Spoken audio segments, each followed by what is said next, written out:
Hello అండి, అందరికీ నమస్తే. Welcome to simply foods. ఈరోజు మన సింప్లీ ఫుడ్స్లో మార్నింగ్ టిఫిన్లా వడలు ఎలా చేయాలో చూపించబోతున్నానండి. వడలు ఎలా చేయాలో ఇప్పుడు చూద్దాం. ఒక గిన్నెలో 2 గ్లాస్ మినపప్పు తీసుకుంటున్నానండి. ఈ మినపప్పుని శుభ్రంగా కడిగి తీసుకోవాలి.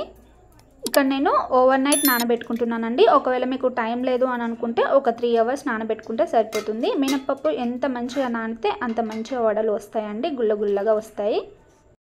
చూస్తున్నారు కదండి, ఇది మార్నింగ్ టైంలో వాటర్ అంతా వంపేసి ఇప్పుడు మిక్సీలో మినపప్పు వేసుకొని మిక్సీ పట్టుకోవాలి.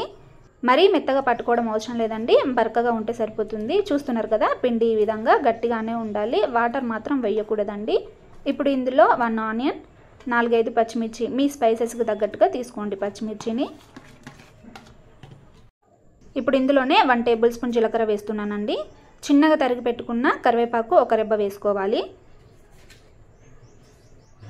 టేస్ట్కి సరిపడా సాల్ట్ వేసుకోండి. 1/2 టేబుల్ స్పూన్ వరకు సోడా వేసుకోవాలి, వంట సోడా. పిండి మొత్తం ఉప్పు, సోడా ఇవన్నీ కలిసేలాగా మంచిగా కలుపుకోవాలి. కలుపుకొని ఒక 10 మినిట్స్ పాటు పక్కన పెట్టుకోవాలి.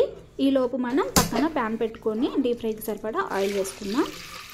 ఆయిల్ మరీ ఎక్కువ వేడవకూడదండి. ఆయిల్ ఎక్కువ వేడవుతే వడలు లోపల ఉడకకుండా పైన మాత్రమే ఫ్రై అవుతాయి. చూస్తున్నారు కదా, ఈ పిండిని ఈ విధంగా తీసుకొని చేతితో ఇలా హోల్ పెట్టుకోవాలి. వాటర్ తడుపుకోవాలండి చేతికి. వాటర్ తడుపుకుంటే మనకి పిండి తొందరగా కిందికి జారిపోతుంది. మీకు వడలు ఇంకా మంచి షేప్ రావాలి అనుకుంటే టీ స్ట్రైనర్తో దాని మీద వేసుకున్నామంటే వడలు మంచిగా షేప్ వస్తాయి. వడలను అటు ఇటు తిప్పుతూ 2 సమానంగా కాల్చుకోవాలి. ఇలా గోల్డెన్ కలర్ వస్తే సరిపోతుందండి.